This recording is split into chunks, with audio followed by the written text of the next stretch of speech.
Hey, welcome to Horns Up. I'm Animesh. And I'm Peter. Even though this band comes up in each and every episode, here is another episode that's fully devoted to the band. Have you guys guessed it yet?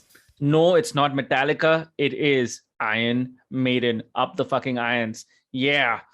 What are we doing today? We're doing a versus. It's a 4-album versus, and we're doing this basically to celebrate the 40th birthday of what is perhaps considered to be Iron Maiden's most popular album ever, which is The Number of the Beast, which was born in March 1982. And yes, this year it turned 40. Yes, it's a versus. That means we are pitting it against other Iron Maiden albums. And because it's a versus, it has to be the same track length. So we've cheated a little bit. We're going with the original pressing, 8 songs from Number of the Beast. That's going to be pitted against 8 songs on Powerslave, 8 songs on Somewhere in Time, 8 songs from Seventh Son of a Seventh Son. And because it's a versus, the two of us can't do it alone. So we've brought along 2 other, I think, Maiden fanboys. Am I okay in calling you guys that? Riju, Ravi, Maiden fanboys? Is that enough? Yeah? Absolutely. Yeah? Although I convinced Ravi once when he was at a music festival to not watch Iron Maiden and watch King Diamond instead. Do you remember that, Ravi?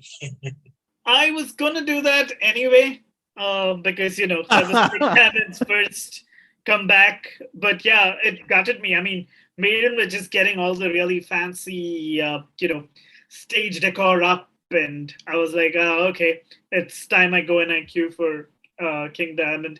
And by the time I got there, the queue was already, 1 row deep. So I managed to see that performance from the second row. Fucking awesome. That comparison, King Diamond versus Iron Maiden, I think that's also something that we'll be lining up in some time to come, because another album, Abigail, turns 35 this year. Okay, we'll see what we'll do with that. But as stated, it's Iron Maiden time. It's versus The Number of the Beast against Powerslave, against Somewhere in Time, against Seventh Son of a Seventh Son. You guys know the rules already, but in case you need a refresher, well, we are pitting each song against the other from each album in the order of their appearance. We'll also talk about artwork. We'll also talk about overall album feel, and eventually try and see if we can arrive at an objective kind of a way of trying to figure out which album is the better album or which album is the best album amongst these. So without further ado, let's get started. Tracks number 1, it's Invaders from The Number of the Beast against Powerslave from Aces High, against Caught Somewhere in Time from Somewhere in Time, and against Moonchild from Seventh Son of a Seventh Son. Peter, start this one off. So I know there's going to be a lot of discussion around this, especially considering Maiden's opening tracks. But my pick is Moonchild. Ravi, which one is yours? Invaders. Interesting. Why Invaders? I think Invaders is amazing. It's essentially, I didn't hear the albums in sequence, obviously, because, in India, you just heard whatever you got. But once I actually kind of established the sequence, if you heard Invaders after hearing Paul Di'Anno on the last couple of albums, you immediately realize that here was essentially a force that was going to take this band to an entirely different level. So the change was completely stratospheric. And yeah, so Invaders wins. Much as I like all of the other tracks, if I was to pick a track that I want to hear, it'd be Invaders. Mainly because Aces High is a little overplayed. And Somewhere in Time is a really, really good song. Not particularly overplayed either. Moonchild versus Invaders is the real tough fight here, but, Invaders wins. That's actually a logical reasoning. Riju, which one did you go? I have been accused of being like a supporter of hit songs in so I will go with Aces High. This is I think this is the toughest round of them all, right? I think the opening track 1 is going to be the toughest of them all. Aces High, although all 4 of them are insane songs. So Animesh, what do you think? Okay. Well, I've never enjoyed Aces High a lot. So it's not Aces High. I find it to be very annoying. I think it's also because I've heard it being covered a lot of times and being absolutely butchered so many times. So I don't have any affinity towards Aces High at all. Um, I get Ravi's logic, right? If you were to listen to this band in sequence, etc., and the order in sequence, then definitely Invaders is like a fresh shot of adrenaline pumped into your system, and it'll revive a dead body almost, right? But to me, Invaders is one of the more annoying songs on Number of the Beast, mainly because of the chorus. Yeah.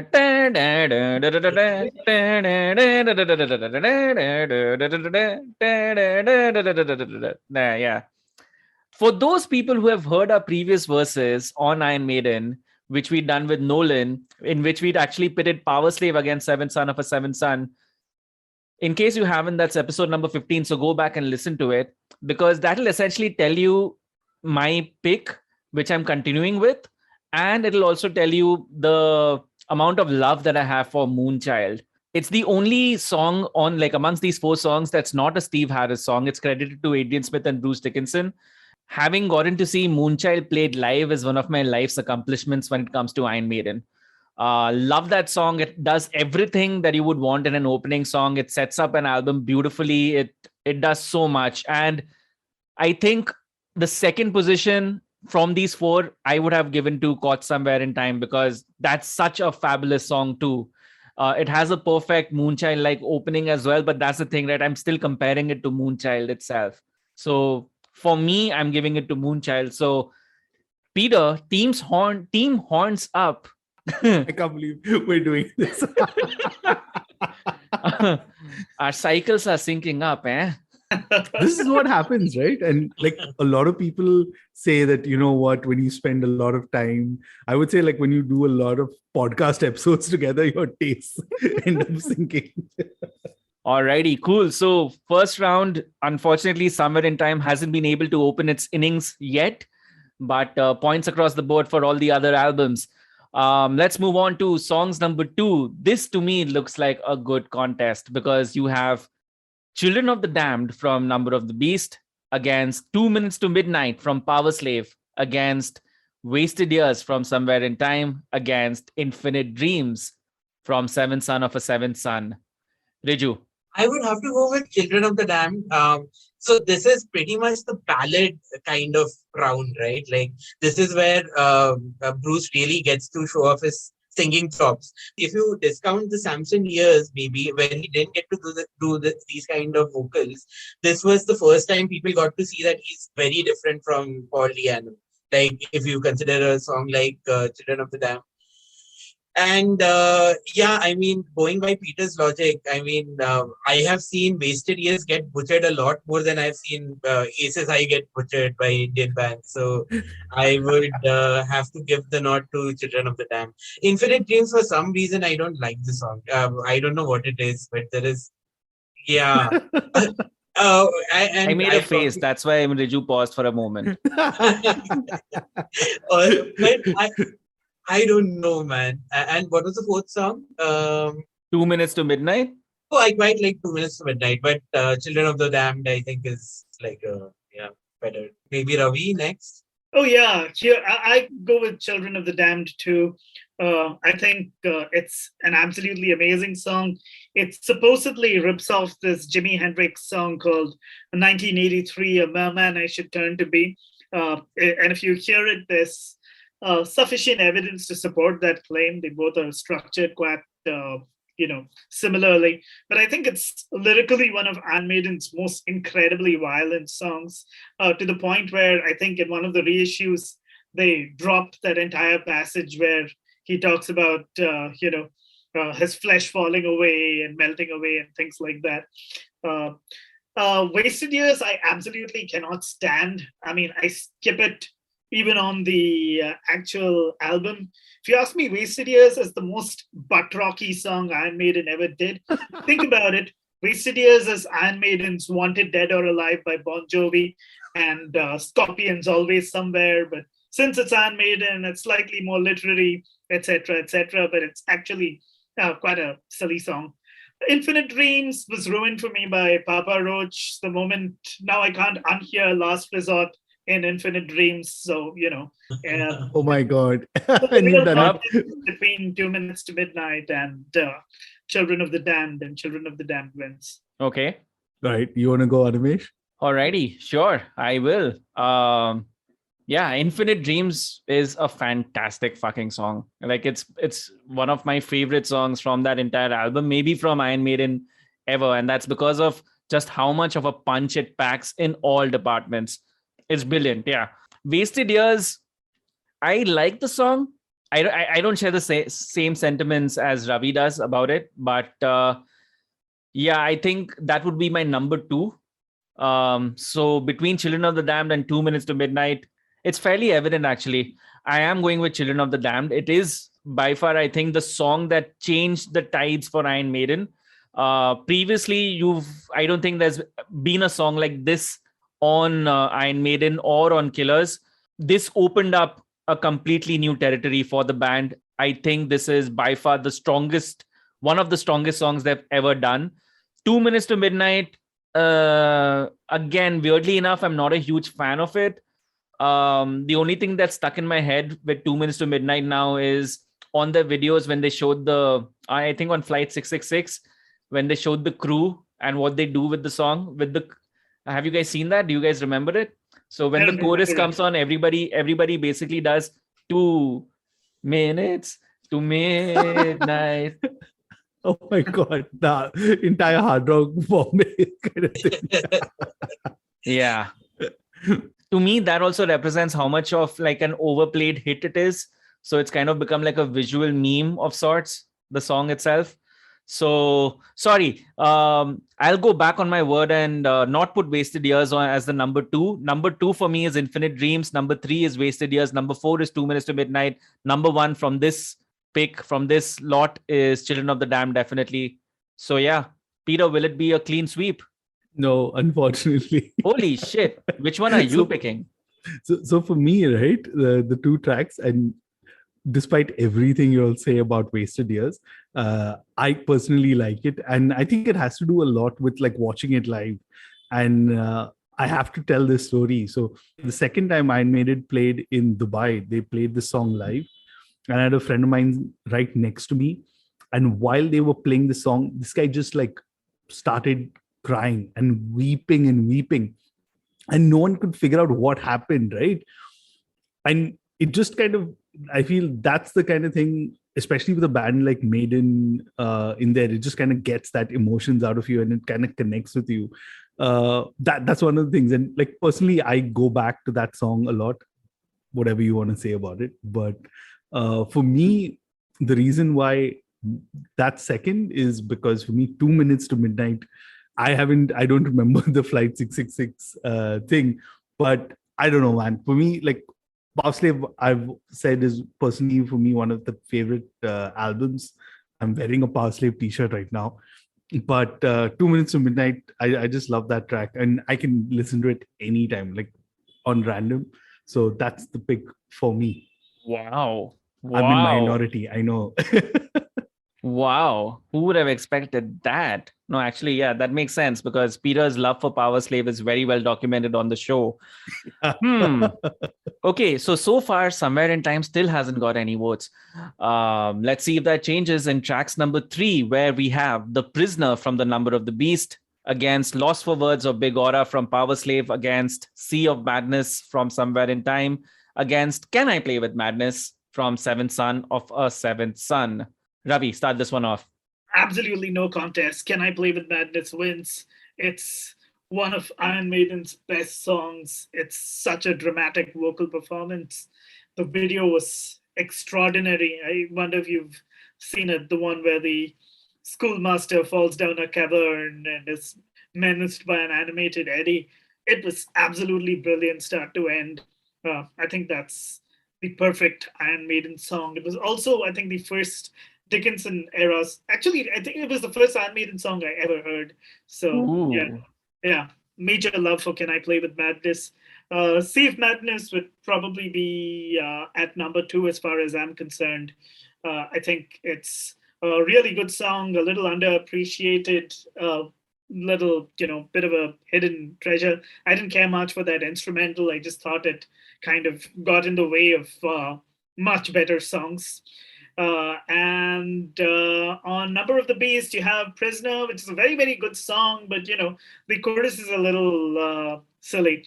I think it's kind of let down by how cheerful the chorus sounds compared to the rather grim subject matter of the rest of the song. Riju? I would have to agree. I mean, with everything you said, including it being the first Iron Maiden song I heard. Like, yeah, I am assuming I discovered Iron Maiden a lot many years after Ravi did. But I mean, that video used to get a lot of airplay I mean, during '99 and 2000 and stuff like that. Yeah, it was that, and then I heard Future Real, and I was like, how did this band go from so good to so bad? Then I read about the two different vocalists and everything else. But yeah, pretty much that. The instrumental gets the bottom spot by far. The other two songs are pretty cool. I mean, the instrumental is still better than all those Manowar instrumentals, right? Where like Joey DeMaio does those the bass runs for 5 minutes with which go nowhere at all. But yeah, pretty much that. Peter, maybe? Yeah, I mean, I think there's nothing much to add to what both of you said. I mean, Can I Play with Madness? I kind of remember that moment, Riju, because we probably were watching TV at the same time. And I think it was around the time that, what's the album they released in 2000? Fuck. A Brave New World. Brave New World. So at that time, you'd have like a lot of promotions. And I think it talks about how influential like television was at that time for us to discover music, right? It was our LimeWire and all of that. And when you watch a video like that, it never leaves your mind, right? You're constantly like wondering what the fuck are those guys like talking about, and just the entire vocals also. Because I mean, around that same time, I think Can I Play with Madness? I was listening to a lot of like pop and boy band music, right? So you never realize that this is the kind of stuff that can be done also. And so many years later, I'm still talking about it and raving about it. There's a reason. So yeah, Can I Play with Madness? I think easily one of the favorite Iron Maiden tracks. I would just like to add one point. I mean, exactly what Peter said, right? Like, I had discovered bands like Whitesnake and stuff at that point. And when you follow A Fool for Your Loving with Iron Maiden, you're like, okay, I like this, but this is so much better. I mean, that I remember it being that moment for me. I think we have a very first clean sweep because I am in complete agreement with what everybody is talking about. Can I Play with Madness for these in this lot as such is the best song. The only interesting factoid that I can add over here is the fact that the song is credited to Steve Harris, Bruce Dickinson, and Adrian Smith, bringing the holy trinity of Maiden songwriters together for the second time ever, because on Peace of Mind, they had Die With Your Boots On as like an equal credit for all three. Correct me if I'm wrong there, but whatever. Like, I'm not saying that the three of them coming together will always result in such fabulous songwriting, but with this one, it definitely makes a huge case for that. The other songs, Lost for Words is by far, I think, like to me, it's the weakest Maiden instrumental. Sea of Madness kind of gets lost out. I'm expecting it to be an instrumental with the amount of time it takes for the vocals to kick in. But then it just doesn't do anything much. The Prisoner, I absolutely agree with Ravi. The body of the song and the way it starts, etc., it just doesn't match up to the chorus. And unfortunately, it's the chorus that gets stuck in your head, which makes you think of this as a happy song. But whatever. Great song, but not good enough when compared to Can I Play with Madness. So there you have it. That's our first clean sweep. Seventh Son of a Seventh Son doing well so far. Somewhere in Time still waiting to open its innings. Let's see if that changes on track number 4, where you have 22 Acacia Avenue from The Number of the Beast versus Flash of the Blade from Powerslave versus Heaven Can Wait from Somewhere in Time versus The Evil That Men Do from Seventh Son of a Seventh Son. And I'm going to start this off and I'm going to say The Evil That Men Do is by far one of my favorite Maiden tracks ever, if not my most favorite track from Maiden ever. It's the one that completely sold me on the band, and it's the one that I can keep listening to no matter how many times you play it. I'm still pissed that I haven't gotten to see it live, but hopefully that day will come. Peter. Yeah, man. I mean, it's kind of weird, right? Because I think the evil that men do is such a good song, and why don't they play it live? Like, can we start a petition or something that the next time they play, because they're supposed to play in Dubai, so let's just all start a petition that you have to play this track. But yeah, man, the evil that men do. I mean, as much as I love Powerslave, and the reason I should add, because it's been 150 odd episodes, is Powerslave is actually the first Iron Maiden album I heard start to finish, right? And I kept listening to it because it was a burnt CD that my friend gave me. So I kept listening to it back and forth, back and forth. So you end up liking the instrumentals. And the moment you start listening to the other songs, you're like, wait, they do this also? So yeah, I mean, like hearing a track like The Evil That Men Do, like, fuck, man. Definitely my pick. Ravi, you want to go next? Oh yeah, here I'm actually going to be a little annoyingly contrarian. I pick Heaven Can Wait. I think it's one of Iron Maiden's most underrated tracks. When I heard the version, I think on a real live one, I had goosebumps because you have Dickinson going Heaven Can and the entire crowd sings Wait. Yeah. If you ask me, the kind of dynamic build-up you have in that song is something that Iron Maiden have been swinging for and missing in all their subsequent post-reunion albums. You know, the starting off with something that's a little slow, building up, the song getting into its stride. Absolutely fantastic song. I actually don't like Evil That Men Do all that much. The entire Razor's Edge, dancing on a ledge part gets repeated too many times for my comfort. I think it's a little annoying. So that loses out. I think the main contest here was between Flash of the Blade, which is a great song, and Heaven Can Wait, but I like Heaven Can Wait better. I think lyrically it's an amazing concept. It's kind of like I think it's kind of like the Carpet Crawlers by Genesis, which is of course a huge influence on Steve Harris in terms of its entire vision of the afterlife and what it's like. 22 Acacia Avenue, well, it's a good song. It's kind of like a more politically correct sequel to Charlotte the Harlot. I like it, but, I'm not crazy about it. Riju, which way are you going to go? I would have to echo the team horns up if we are doing that. I would have to echo the sentiment. I mean, again, like one of the first songs I discovered, I remember going to a cyber cafe, and this was pre-YouTube.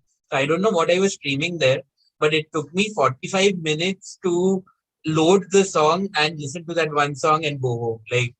And I spent a good amount of money just to do that. So yeah, I mean, that's a special song to me. However, the live performance, is that the one where Bruce has the cold and stuff? Is a real life? Which live performance are you talking about? The one at Ravi Donington? mentioned?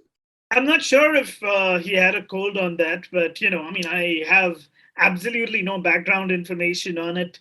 I got the album on tape, I got it on CD, and all I remember is Dickinson going Heaven Can and the entire crowd singing Wait, which was a great moment. That did happen in Donington, definitely. I think that happened in Rock in Rio. No.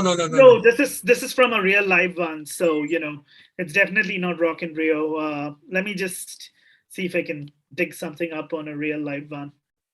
I remember this live performance, and yeah, I mean that was pretty kick-ass. Again, I'm not a historian like you guys. Yeah, I have a soft corner for the evil that men do. For what it's worth, I'm not saying that 22 or Flash of the Blade or Heaven Can Wait are bad songs. Heaven Can Wait is definitely my number 2 choice, but it pales in comparison to the magical energy of The Evil That Men Do. Absolutely. Yeah, so I've just checked, and this was recorded in Italy at Monsters of Rock, that version of Heaven Can Wait. Because, a real live one was, I think, recorded all over Europe because I think before Wasting Love, there's this long introduction in French and things like that. So, yeah. Fuck, Wasting Love, that's a good song. but unfortunately, we are not talking about it. Moving on to, but wait 1 second. I have to note here. Congratulations, somewhere in time, you've officially opened your innings. I know. Thank you. Okay, cool. Moving on to tracks number 5, side B officially as such, from Number of the Beast, title track, The Number of the Beast, versus The Duelists from Powerslave, versus The Loneliness of the Long Distance Runner from Somewhere in Time, versus Seventh Son of a Seventh Son from Seventh Son of a Holy Seventh shit. Son. It's a tough one, huh? Is it a tough one? So Is it a tough freaking one? Not to me. Yeah. Yeah. Okay. Cool. All right, Peter, start this one off. So for me, it's like you have both the title tracks, right? Like it's tough between two of them, Number of the Beast and Seventh Son of the Seventh Son. And I think I heard Seventh Son of the Seventh Son soon after Powerslave, right? So like I've heard that a lot more, and just the entire like dramatics of the album and the track itself, right? But then once you hear The Number of the Beast, and the reason why that slightly edges it out, Seventh Son of the Seventh Son for me, is that I still fucking get the creeps when I hear The Number of the Beast, man. Like you just hear that song all these years later, and for me that's the slight edge that it gives, and just the way it is, man. I mean that song is something. I mean, if I'm not mistaken, that's the poster you have behind. Yeah. Sorry, yeah. That is Yeah. So I'm wondering which one Animesh is going to pick. So why don't you tell us, Animesh? Okay, cool. I'll go in reverse ascending order. So basically starting off from song number 4, which to me is The Loneliness of the Long Distance Runner, followed by The Duelists. And now obviously it's the battle of the two heavyweights here. Interestingly, all 4 of these are Steve Harris songs. Okay, so at the moment, and I think, well, not just at the moment, but basically my tastes will lead me to pick Seventh Son of a Seventh Son over The Number of the Beast. I think that's also because Seventh Son of a Seventh Son still has a lot more replay value, and it's not as overexposed as The Number of the Beast is. Also because Seventh Son of a Seventh Son is a slightly easier song to play along with than Number of the Beast is. That's because of the weird time signature thing on Number of the Beast. But yeah, for me, Seventh Son of a Seventh Son is just so much more dramatic. It's so much more engaging. There's so much going on over there. It's so much more unpredictable because of that too. Yeah, it wins. It wins this lot. Ravi, what about you? Number of the Beast for sure. I remember I was away at a cousin's place, and a friend of mine who kind of knew I was getting into heavy metal had somehow managed to scrape up a Thompson original tape. You remember the famous Pirate Thompson original? Yeah. So he got a Thompson original tape of Number of the Beast, and I kind of came back home and I found this tape waiting for me, and I started playing Number of the Beast, and at that precise moment, you had the first shower of that monsoon. So there was lots of thunder, lightning. I'm never able to parse my memories of that song away from that particular moment. And it was just the most diabolical, intense, amazing, strangely uplifting thing I'd ever heard. So yeah, irrespective of how many times I hear Number of the Beast, I still love it. And, it's a very, very tough call between Number of the Beast and Seventh Son, because both of them are extraordinary songs, but I got to go with Number of the Beast. I also love the video, which is extremely campy and hilarious. Yeah. Fantastic video, absolutely brilliant song, and probably, the sort of song that you'd play to introduce somebody to Iron Maiden. That's interesting. That can be a separate podcast episode altogether. I know. like we make our own Best of the Beast. Yeah. Holy shit. Wow. No, wait, Riju. Yeah, I mean, Number of the Beast by far. I don't like any of the other songs. Okay, I would say, really? I think, I get crucified by the 3 of you. I don't like Seventh Son of a Seventh Son because there's a lot of fat to be trimmed in that song, in my opinion. That's actually the reason why I like that song. The kind of okay, so what he does It's on the good bass, fat. It's the fat that gives flavor. like good cholesterol and bad cholesterol, right? Like, yeah. It's like bacon fat. Huh? You can fry other shit in it. So yeah, that's not my scene really. What are the other songs? I was telling the three of you guys, I think off the air that loneliness, right? I think loneliness was the template for everything bad that has happened since Brave New World. Like the long as like Yeah. I don't know how to put this. Like all those overextended songs that don't need to be that long.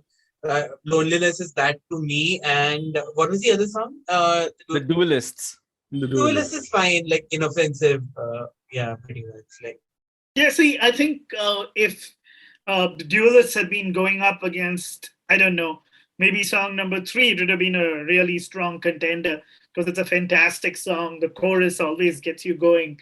Loneliness is frankly pretty much like Riju pointed out, the start of the bloat well and truly settling into Iron Maiden, and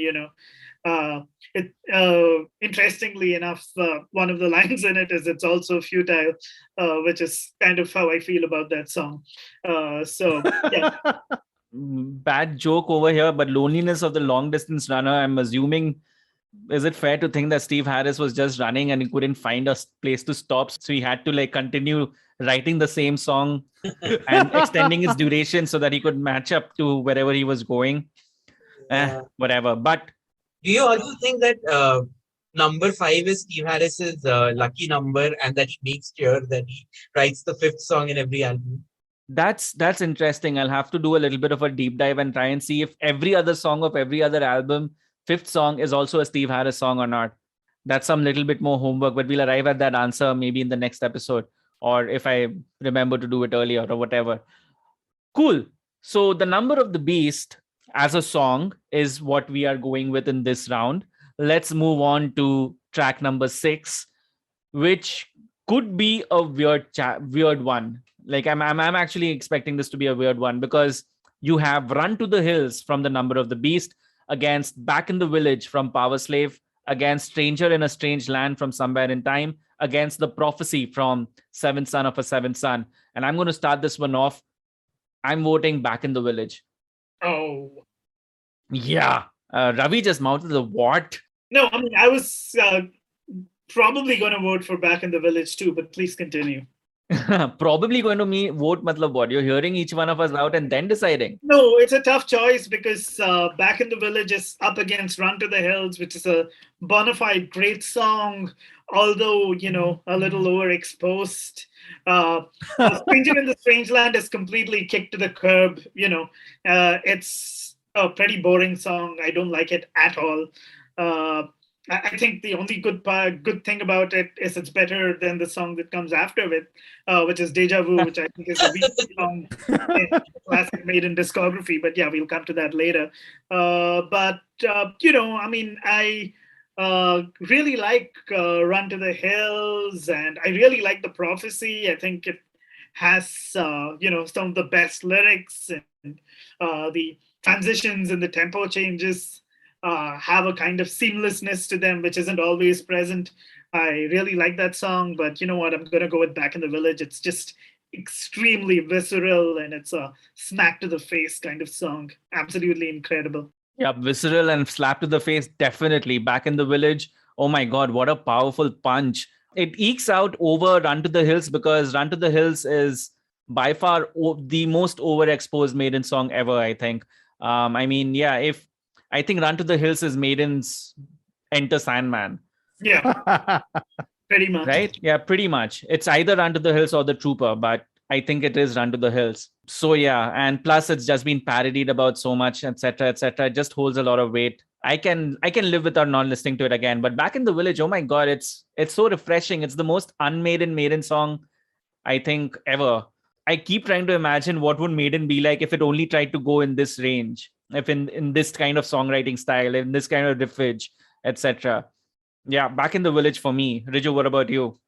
I would have to go with the prophecy. I mean, minutes before we came on, I shared back in the village, I think, and I said that if I ever went to a studio and approached, say, an Ashwin Shriyan or somebody with the kind of baseline that there is back in the village, they would say something like, "Oh, you should play for the song, you shouldn't show off this much," and stuff like that. Which I think is a complaint that I have with Steve Harris during this era. Uh, like the Seventh Son Bloat, this song is like him playing all over the place and like just trying to be the Yngwie Malmsteen of bass at this point in time. But the prophecy is different. The prophecy is so different from every other Maiden song out there. It follows a song that I dislike. So yeah, that gets my vote. Okay, Peter, round this one off. Listen, I'm gonna like disclaim it by saying at this point I'm gonna do a Riju and go for the pop and the popular song, which is Run to the Hills. And I'll tell you why. Because before I actually heard the Maiden version of Run to the Hills, and while it's my complaint that so many bands have covered X song and ruined it for me, there was a band in Abu Dhabi who was, I think it was like a high school battle of the bands, and they did a note for note perfect cover of Run to the Hills. And I was like, what the fuck? Like, this is a Maiden song and they're covering it. And I think I was probably like 18. So I don't think the band members were older than me. So about 16, 17. And at 16, 17 to play a note for note cover of Run to the Hills. So whenever I listen to Run to the Hills, live also, I always have that memory of watching this band back in the day. And even while we were prepping for this, I was listening to it and I was like, yeah, I wonder what those guys are up to. So yeah, Run to the Hills is actually my pick from this lot. Fantastic. Ooh, we are down to the last two tracks as such. Now up next is tracks number 7. Songs number 7, we have Gangland from The Number of the Beast versus Powerslave from Powerslave versus Deja Vu from Somewhere in Time versus The Clairvoyant from Seventh Son of a Seventh Son. Ravi, it's not Deja Vu, right? You're not picking Deja Vu. Deja Vu is dead to me. Probably Powerslave. It's one of the most dynamic, incredible, genuinely spooky Iron Maiden songs ever recorded, and the kind of vocal transitions that Dickinson goes through in that song. For my money, that's probably his single greatest performance.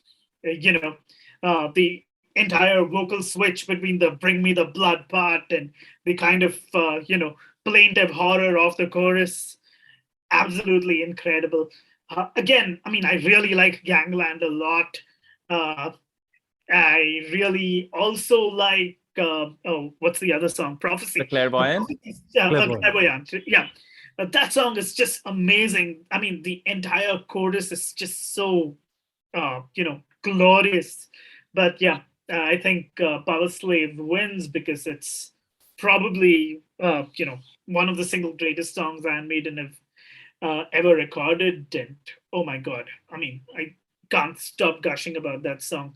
I also honestly think that anyone who tells you to play to this song is like an asshole, and you should never play to this song. You should always play whatever the fuck you feel like playing. So yeah, I just wanted to get that out of the way. Good one, Ravi. Come on, who wants to go next? Because my answer is pretty obvious. So Riju, come on. I would have to say The Clairvoyant. I mean, to me, that's my favorite Iron Maiden song, probably. A kind of a power metalish kind of feel to it, which is the kind of music that I genuinely like. And that is acceptable bass playing from Steve Harris. The intro that I don't even know why I'm phrasing it like that, but I loved everything about the song. Everything comes together. And yeah, I think that was the last great Iron Maiden song before things went downhill, right? Like, ooh. But obviously, Powerslave is right up there. I mean, Powerslave is everything that Ravi said it is. Okay. Before Peter rounds us off, because I think we all know his answer, here is another vote coming to you for Powerslave. for me, it was a battle between Powerslave and the Clairvoyant. Yeah. And Powerslave just manages to go ahead.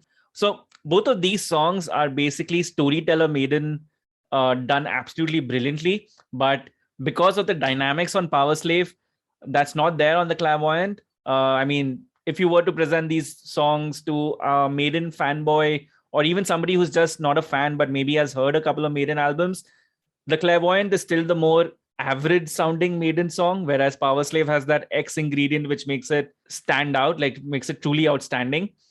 So yeah, for me it is Powerslave, and I'm guessing Peter, your vote is that too.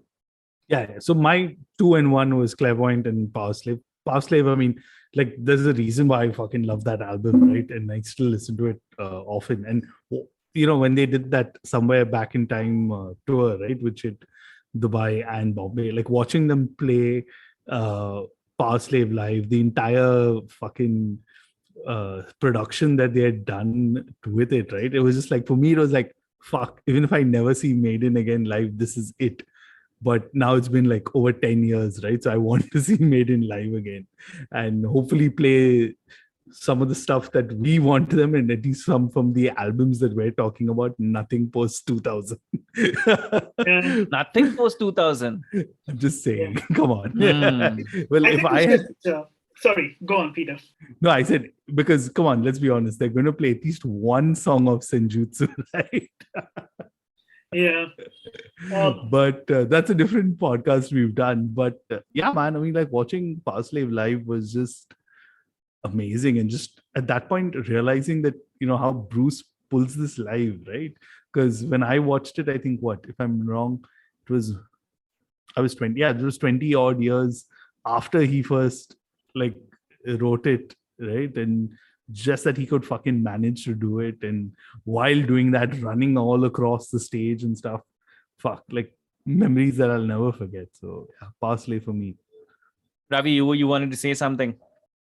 Oh yeah, I think one of the things I'd like to point out is how Iron Maiden, in their completely annoying way, actually cut off the opening seconds of Powerslave in the reissue, and that was such a complete catastrophe. The part where the door creaks open and you hear the laugh, that was terrible. I mean, I don't know how a band with such a great catalog can be so disrespectful of it, but it's at least better than Dave Mustaine going ahead and re-recording bits and parts on his remasters, right?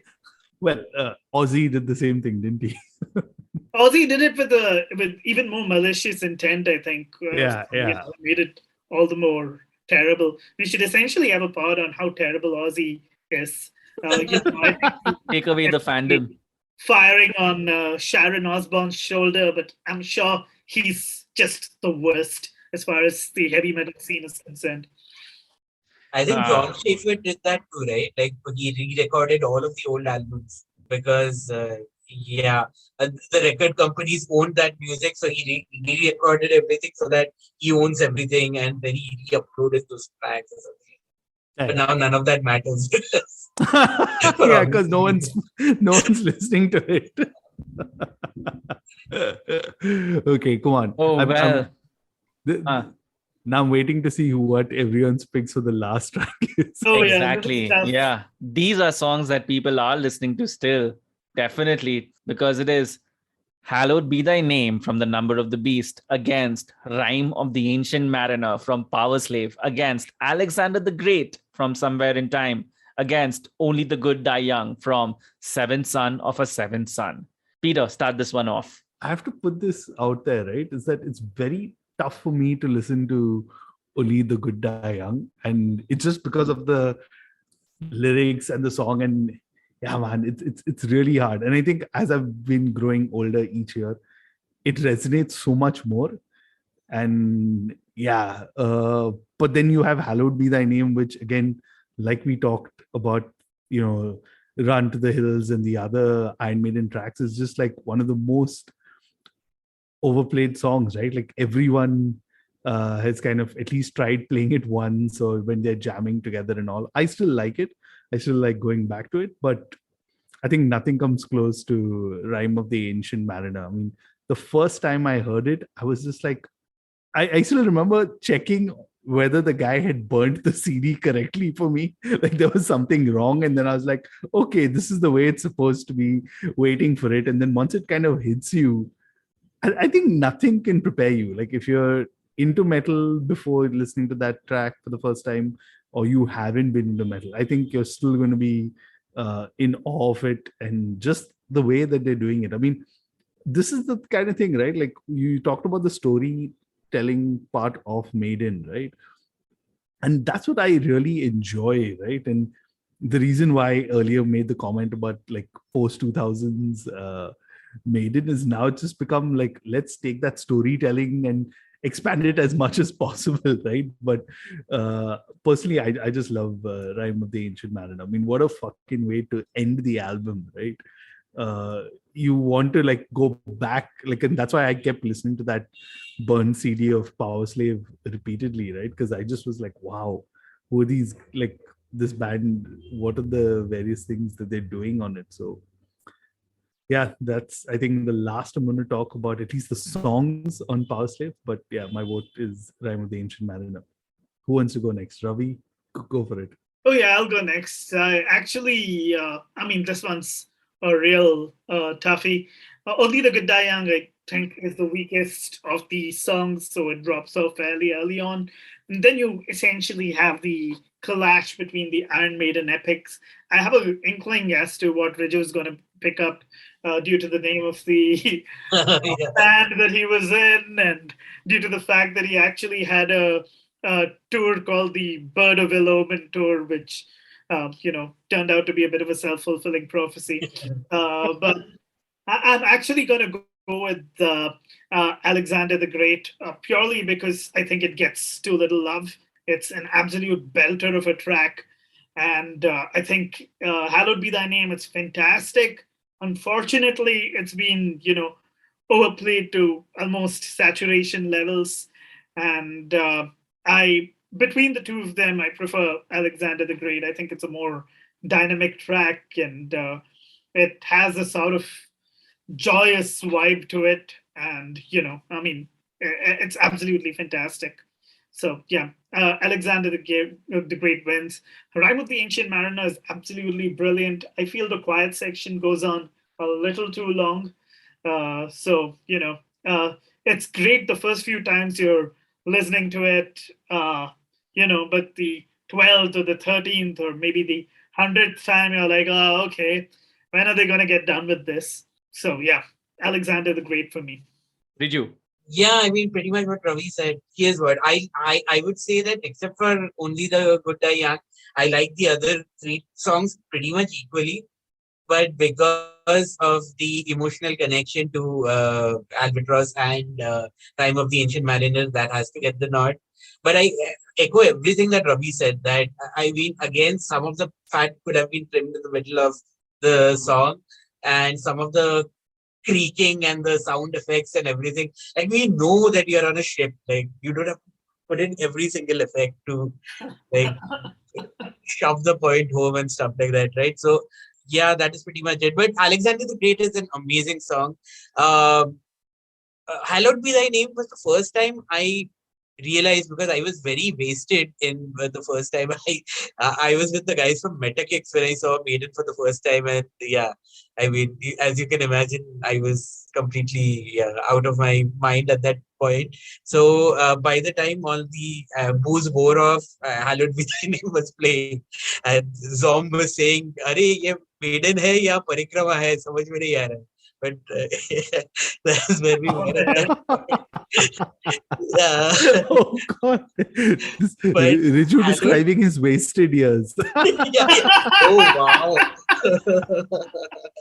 Yeah, but How high was Zomb? Zom was incredibly high at that Yeah, point. No, I mean, probably, yeah, Don't you physically, remember yes, but Come on, don't you remember they had a song? Am I wasted? Am I high? They had Really? Metakicks. I don't remember the song. So. yeah, even I don't remember that song. Ravi will you're remember. probably the last chronicler of the songs of Metakicks, Peter. Oh, Yeah, man. but I mean, coming back to the point, I mean, that was the first time I realized how good a vocalist Bruce Dickinson is. because in the parts where no instruments were playing, the kind of notes that he was hitting, I was like, wow, I mean, this guy is really something else.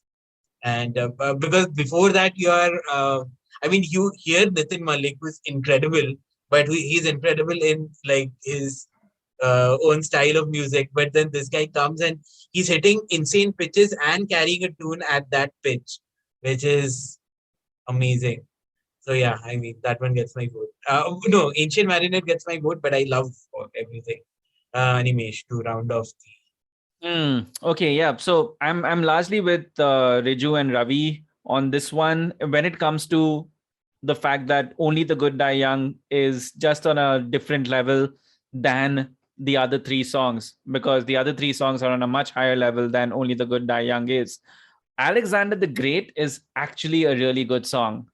I think it's one of the most underrated Maiden epics. I think it's the most underrated Maiden epic as such. It doesn't get the No, love I that it's think due. The Tamer Land is the most underrated. But The Tamer Land isn't an epic. It is an epic. It's not an epic. It's 9 minutes long. Yeah, but still. Okay, so Maiden epics for me are the one in which there's a lot of storytelling and everything. And The Tamer Land, if it remained as Dune, I think it would have been a far better call. Anyways, we can talk about that later. To me, the battle was between Hallowed and Rhyme. I'm going with the inner fan in me. Hallowed Be Thy Name is the one that gets my vote, because that song to me is again one of my favorite Maiden songs ever.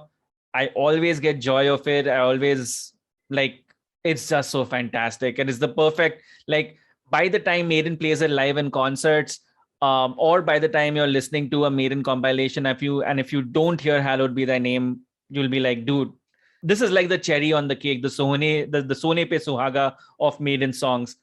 It just shows the band in its absolute full might, because it has everything done right. There isn't a misstep over here at all. Not to say that there isn't a misstep on Rime of the Ancient Mariner. There's basically no misstep there either, but Hallowed is just far more punchier in that sense. That's the only thin line as such between the two songs. So for me, it's Hallowed Be Thy Name. Whew. Okay, cool. So we're done with the 8 songs.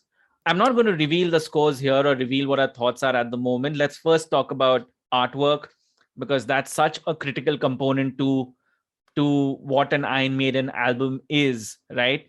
Let's talk about the artwork. And I'm going to just roughly differentiate them by the kind of Eddies that you see. So you've got Devil Eddie from Number of the Beast versus Mummy Eddie from Powerslave versus Time Traveler Eddie from Somewhere in Time versus the Clairvoyant or the Prophecist Eddie from Seventh Son of a Seventh Son. Riju, which among the 4 is the artwork that you like to gaze at far more? the one behind you. I think very few artworks in metal history beat the Number of the Beast artwork. I think it's the gold standard of art. And plus, I mean, this is the lamest thing to see for a metalhead, but I like color. I like one of my favorite artworks of all time is The Glorious Burden by Eistert, and because of the abundance of colors and everything that is used. So yeah, Number of the Beast by a long time, and it's the coolest Eddie in my. Ravi?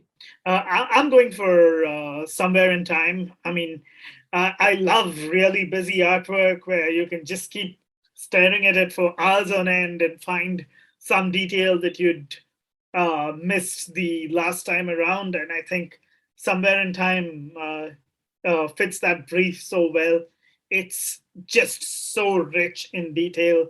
It's incredible. Also, I think Cyborg Eddie was one of the best Eddies in Legacy of the Beast. He was a truly badass character.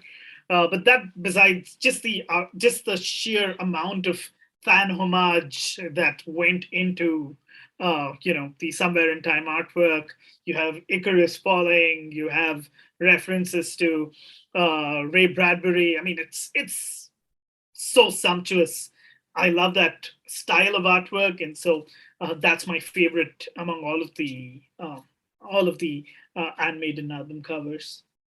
Yeah, I'm gonna go before Animesh because I think Animesh's option. I mean, Animesh's pick is pretty obvious. Animesh has his, preferences right on the wall behind him. So Okay, The I'm going to writing's on come the in and wall. say, no, wait, 1 second. I'm going to come in and say and just spell this out.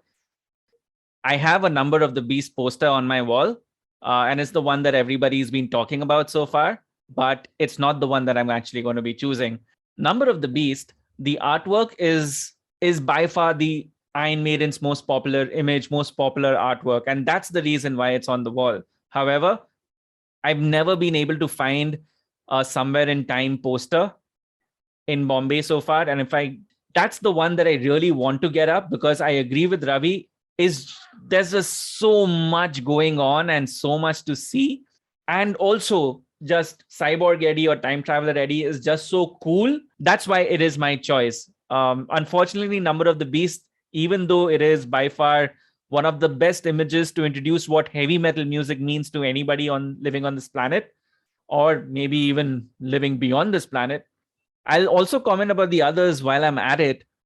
I simply love Mummy Eddie too. I love the Powerslave artwork. I think that the one Power has Slave the most artwork is legs. fantastic. Yeah, that one gave Maiden so many legs to stand on, right?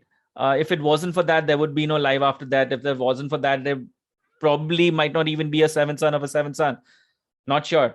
Clairvoyant, it kind of loses out because it's so bare or minimalistic. Yeah. But I think that's also because Derek Riggs absolutely lost his shit while designing Somewhere in Time.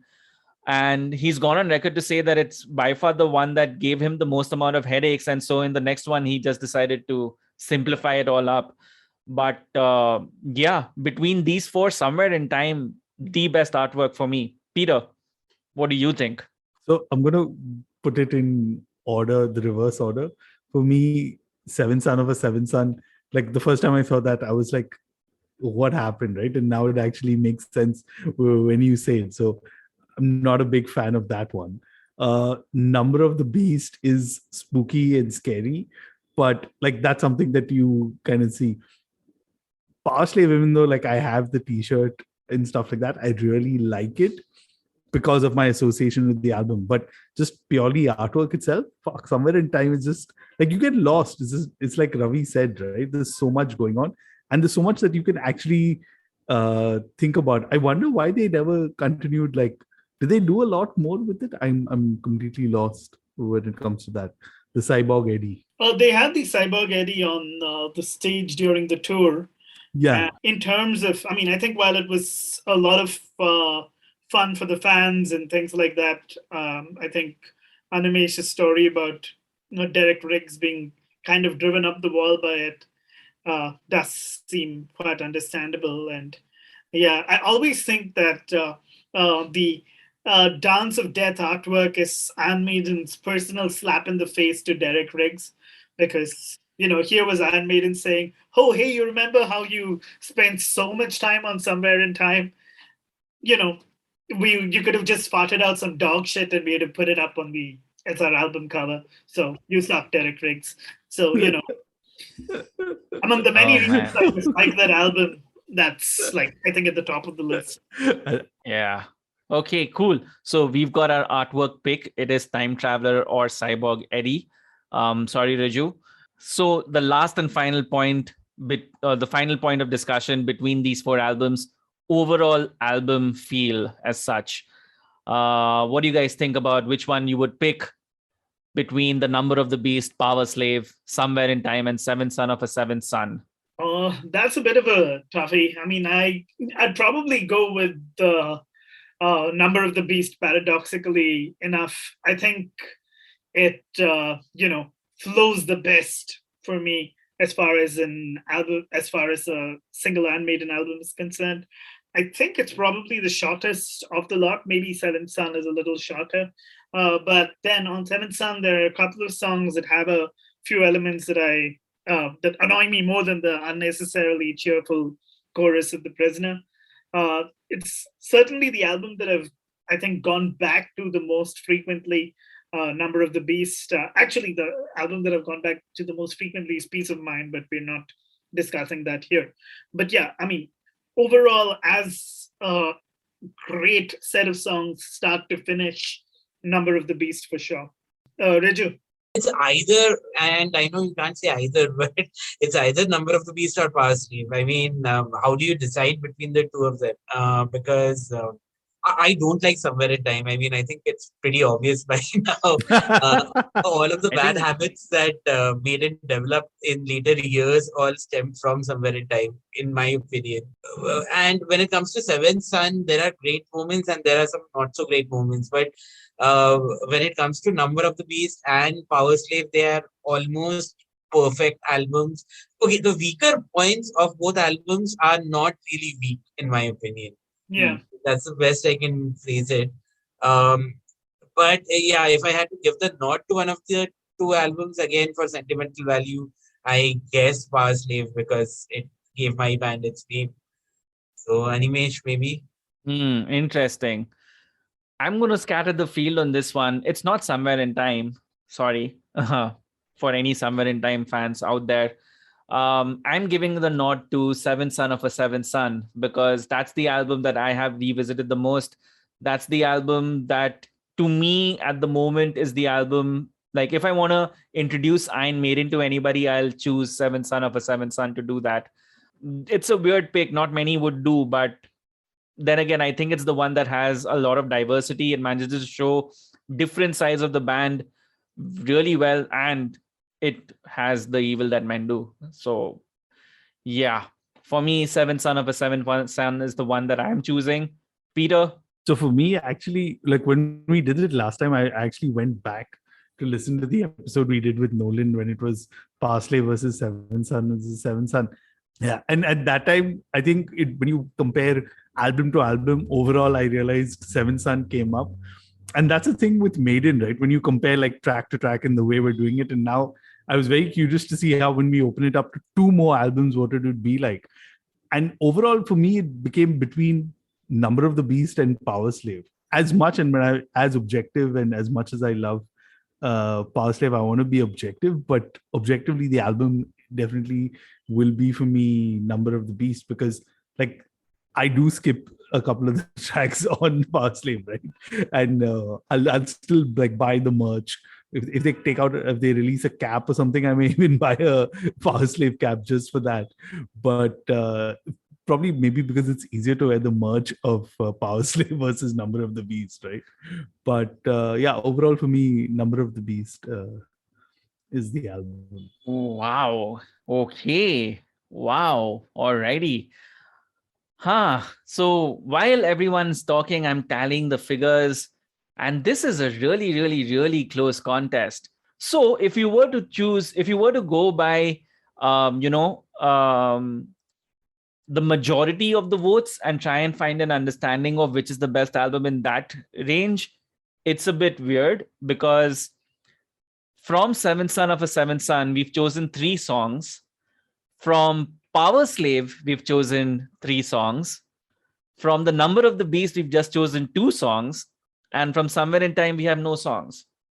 So our track list, if we were playing hack producer to compile a best of from these 4 albums, would have been Moonchild, Children of the Damned, Can I Play with Madness, The Evil That Men Do, The Number of the Beast, Back in the Village, Powerslave, Rime of the Ancient Mariner, with Cyborg or Time Traveler ready on the cover. But still thinking of the flow of The Number of the Beast, because that is overall album flow winner as such, right? Now, if you were to look at it in terms of points, and by points, I mean how many, like the number of yeses each track and each element has received, coming in at number 5 at the last spot, and I don't think this is a surprise for anyone, is Somewhere in Time, which only got the most amount of points because 3 of us decided that the artwork is the best. So, yeah, any surprises there? The least favorite, No. at least between these 4 albums? None. Okay. Who do you have at number 3? Any guesses? I'd say probably Seventh Son. Yeah, and I think it's all Riju's fault. Yeah. No. You have Powerslave coming in at number 3. And get this, there's only a difference of 3 points between the number 3s, between the top 3. Powerslave comes in at number 3 with 10 points. Who do you think is number 2? Seventh Son has to be Seventh Son. I think Number of the Beast takes it. Peter, you're right. It is Number of the Beast with 12 points. And only by points, the winner of this versus is Seventh Son of a Seventh Son with 13 points. Wow. Can you guys stomach that fact that Seventh Son of a Seventh Son is the better album between these four? No. Why not? I don't know. I mean, like I said, there are certain aspects of Seventh Son of Seventh Son which I'm not entirely crazy about. I think Number of the Beast and Powerslave are both stronger albums. So I'd probably go with Number of the Beast, Powerslave, Seventh Son, and finally Somewhere in Time. Okay, Riju, what about you? Number of the Beast, Powerslave, Seventh Son, Somewhere in Time. Yeah. It would be interesting to actually pit Somewhere in Time because we have learned that none of us really like the album all that much against a Brave New World or something like that. Oh no, then no contest, dude. Then Somewhere in Time will frankly wipe the floor with any of the post 2000 albums. But even Brave New World, I mean, Brave New World was... And Brave New World is a really strong album. Yeah. Yeah, but I think Somewhere in Time is a little less self-indulgent, and so Okay. I know it flies in the face of what I said about how I like self-indulgence, but there's self-indulgence and then there's the boring build-up to the chorus and build-up to the song thing, which kind of gets on my nerves. All right, Peter, are you okay with this result? Somewhere in Time at number 4 with 5 points. Powerslave at number 3 with 10 points. The Number of the Beast at number 2 with 12 points. And Seventh Son of a Seventh Son at number 1 with 13 points. How did that happen? Even though we hated the artwork. Because none of you voted for Hallowed Be Thy Name except me. That's why. I genuinely was thinking that Hallowed Be Thy Name would get more votes, but it didn't. Damn. Oh, that's interesting. Someone said once we're done this recording of this episode's live, let's send it to Nolan because I think he's the one who loves this album. No, that's the thing, right? Like if we bring on another person, I'm pretty sure the rankings or the points, etc., will change and we'll end up with a new number 1. Because if you bring in a Maiden fanatic, like if we have Nolan here or maybe Girish here, I do think the Number of the Beast would emerge as number 1. True. They would probably want killers there, right? Like Bangalore, I don't think they have their point of melodies, right? Like from what I've gathered.